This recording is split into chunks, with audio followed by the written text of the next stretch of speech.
Hello बच्चों। तो बच्चों, जो बच्चे इस साल नीट दे रहे हैं, है ना, तो ये वीडियो उन बच्चों के लिए बहुत इंपॉर्टेंट होने वाला है। तो ट्राई कीजिए, इस वीडियो को पूरा देखिए।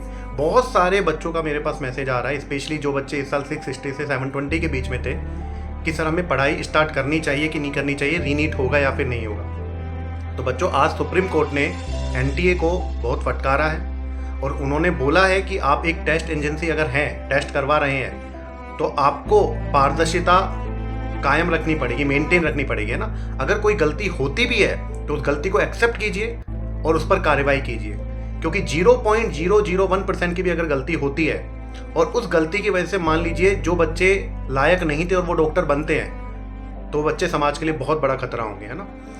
तो मैं बेटा, नो डाउट कि आप लोग अगर 660 से 720 के बीच में नंबर लाए हैं, मान लो किसी बच्चे के 700 नंबर आ रहे हैं, तो नो डाउट वो पूरे साल बहुत अच्छे से पढ़ा होगा, है ना।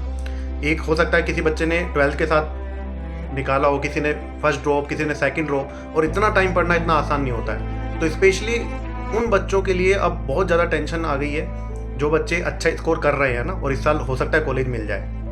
लेकिन बच्चों, मैं आप लोगों को बता दूं, और नो डाउट जो बच्चे 630 से और 650-60 के बीच में थे, वो बच्चे तो चाहते हैं कि रीनीट हो, क्योंकि उनमें उन बच्चों की भी गलती नहीं है, उनको भी कॉलेज मिलना चाहिए था, है ना। अब बेटा, ये अपने हाथ में ये चीज़ें नहीं है ना। ये तो अभी 8 जुलाई को जो डिसीजन आएगा उसके बाद पता लगेगा कि नीट होगा कि नहीं होगा वापस से, और अगर गलती प्रूव होती है तो क्या पता हो भी जाए। तो मैं आप लोगों को बच्चों एक सजेशन देना चाहूँगा, जो बच्चे पूछ रहे हैं कि सर पढ़ना चाहिए कि नहीं पढ़ना चाहिए। बिल्कुल बच्चों, मेरे हिसाब से देखो, आप लोगों को पढ़ाई स्टार्ट कर देनी चाहिए।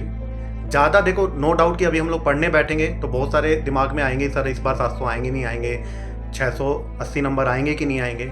आप लोगों के लिए बच्चा बहुत मतलब मेंटली ये बहुत बड़ी सिचुएशन होने वाली है कि पढ़ाई को वापस से स्टार्ट करना। पता भी नहीं एग्जाम होना है या नहीं होना है, हो सकता है अगर हो गया तो क्या करोगे।